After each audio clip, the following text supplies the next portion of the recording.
ACN.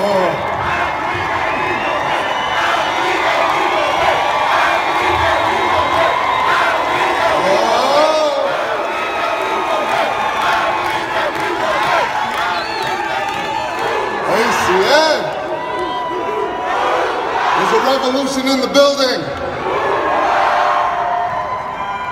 Hello? Hello? How is everyone? Yes? Okay. So, ooh, wow, I like that. I don't know who did that, but I'll take it. So here's what I need for you to do. If you right now are about to go to the bathroom,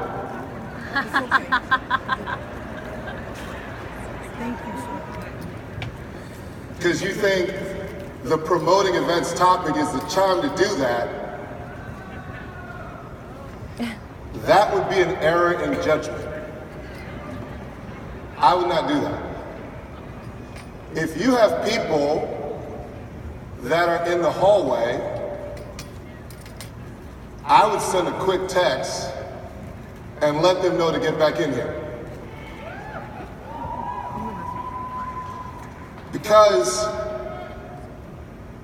there could be something that's about to be said that could make a difference. Is that possible? Yes. Is that possible? Yes.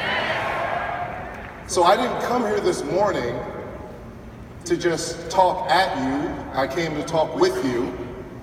And my goal is to have this conversation make a difference after this arena is emptied out, that you go home and you really understand what you need to do to really build your ACN business. So look at the person on your left and on your right and say, I might pay attention right now. Say, I think I'll probably pay attention. Go ahead. I'm definitely paying attention, Casey.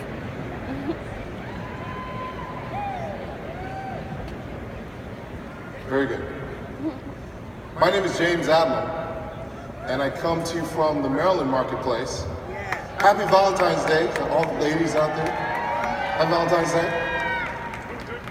All the people that have served in our military, could you please stand up? Please give them a round of applause.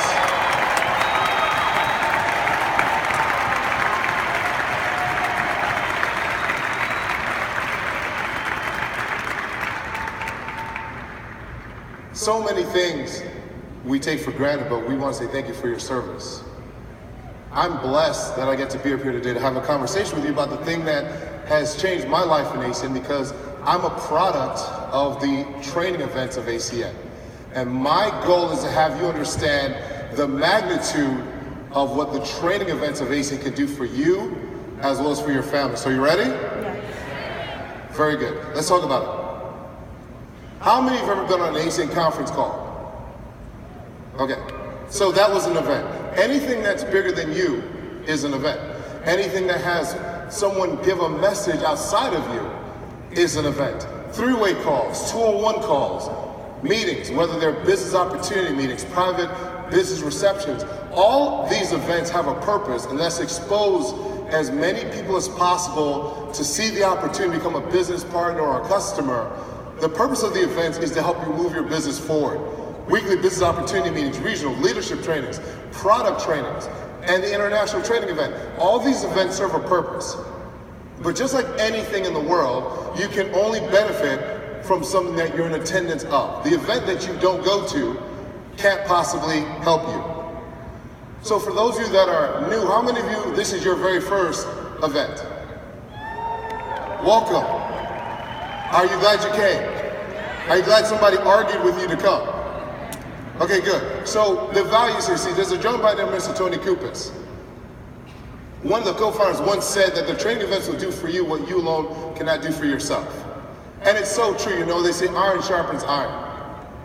There's something that happens when you're sitting in the arena and you're having a chance to listen to the stories behind the microphone and people training that would never happen had you missed these events. When you come to the events, you begin to experience what ACN's really all about. It's not just a living room business.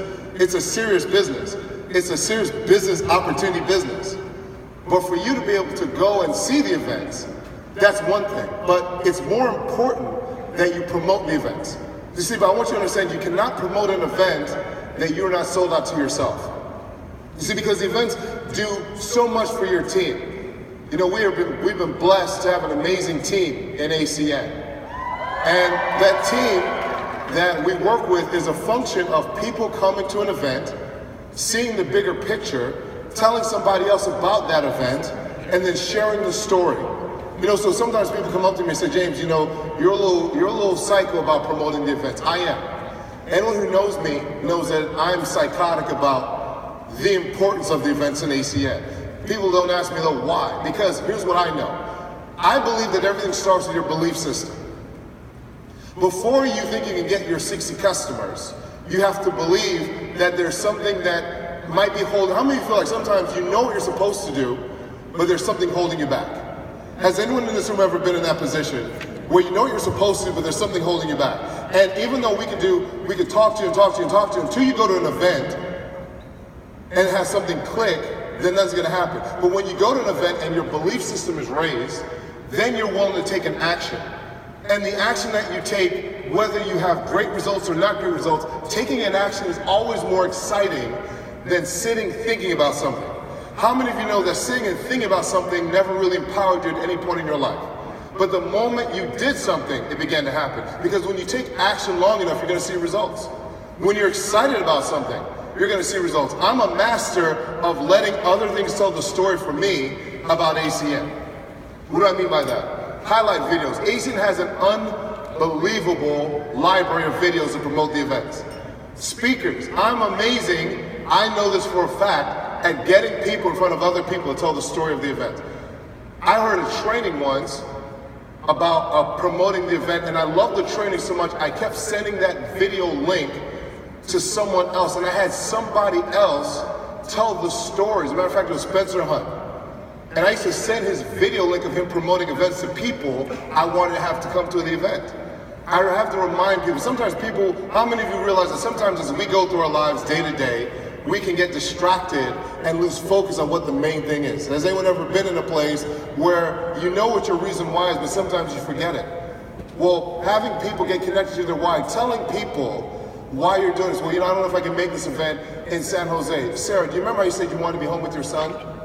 You want to be able to take care of your mom? Well, this event, the education you're going to get there is going to help you. So it's not just listening to the why and buying into what they say to you. It's about listening to the why, that reminding them of why they need to do it. They're telling you why they can't do something. Sometimes you got to remind people why they have to do something. Fear of loss. Mr. Corianis is one of the best of this. He says all the time on conference call, this is the last event of its kind. Never happened before, will never happen again. And I remember hearing him say that for the first time. I'm like, really? It's never gonna happen again? And I remember the Nationals there was an international coming up 60 days later. But his point was so right. You don't know what you're gonna hear at that one event that could be everything for you. But one of the things I believe most is being non-negotiable. I believe that you can't negotiate with success. I believe that you have to be willing to pay not just the retail value for success, you should be willing to pay premium. You see, because if you're willing to pay premium, how many of you understand that when you do get what you pay for? So sometimes people will want to haggle about, well, I don't know if I can make that event or I can't make that event. But if you ask that same person about going into work, let's say, to something that maybe they're not inspired to do, because the paycheck's coming, they will sacrifice so much. Let me tell you something. You have to be willing to do more for yourself than you are for someone else. You should never haggle at the counter of your success.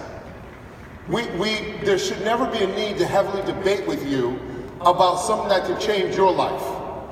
But how many understand that sometimes that happens? You see, everyone, you have to understand about our company.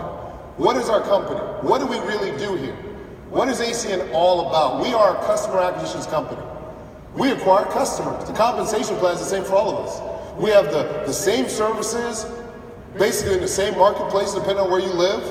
So what separates someone who's in this business, who treats it like a hobby? How many of you know there's some people, I know it's not you, but there's some people that you might know that treat ACN like a hobby? Raise your hands. How many of you know some people that this just isn't really a priority in what they think about day to day. How many of you know there's some people like that, right? So what separates the people that treat this like a business, are able to achieve residual income success like a business, and some people who don't? And I've thought about it for a long time.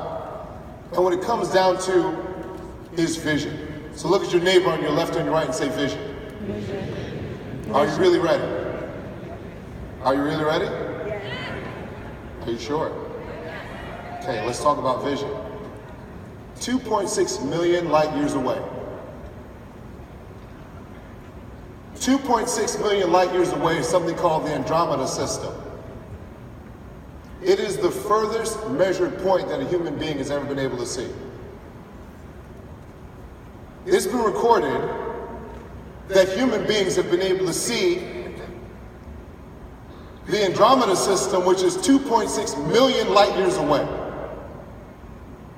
Maybe that doesn't, for those who wear glasses, you're like, are you sure? No, I'm really sure. How is it a human being can see something that is 2.6 million light years away? That you standing right here, if you were on the tallest mountain peak that you could get yourself to, and the sky was completely clear, like if there was no interruption of clouds, no interruption of pollution and smog, that you as a human being right now could see 2.6 million light years away. That the great creator designed you so incredibly that you have the ability with these two orbs in your eyes to be able to see 2.6 million light years away. Yet, I want you to consider something. And this is something that happened for me. And it might happen for you. My son is 4 years old. How many of you have a 4-year-old? How many of you know that 4-year-olds they have their own way of doing things? How many of you remember when you thought you were going to raise your kids and you realized they're raising you? Oh, am I the only one? Okay. My son is 4 years old, and one day we're having a conversation, and he said, Daddy, can you grab my Spider-Man toy? And he has this big bin of toys, and it's like a big mess of toys, and I said, I don't know, I was like, James, I don't know what his toy is. He's like, it's right over there in the bin. And I said, James, okay, so I go over to the bin, and I'm looking in the bin, and I'm looking in the bin, and I'm there for like a couple of minutes, and he's like, did you find it yet? I said, no, I didn't find it yet because I told you it's probably not even here. And my son walks over and picks up the Spider-Man toy and says, how did you miss this? That's what my son says to me. So at that point, because I was raised in Jamaican, when you hear something like you want to give them the backhand, but I didn't do that. Because I've read books and I'm into personal development, so I didn't do that. I said, well, James, I'm glad you found the toy. But I was wondering, I'm sitting there, I'm thinking to myself, how did he find that toy? Because I'm sitting there looking for the toy, I know I'm looking for the toy. And so I look it up, and it's called scotoma. Scotoma is an actual condition that every human being faces. Scotoma is something really interesting. Here's what it is. It's a mental blind spot. It's where something is right in front of you, but you refuse, because you don't believe it's there, you literally refuse to see it, and because your brain is going to do what you believe, it literally blinds you to what is right in front of you. That the toy that was sitting right in front of me, I refused, before I even went looking for it, I believed it wasn't there, so my brain validated that for me,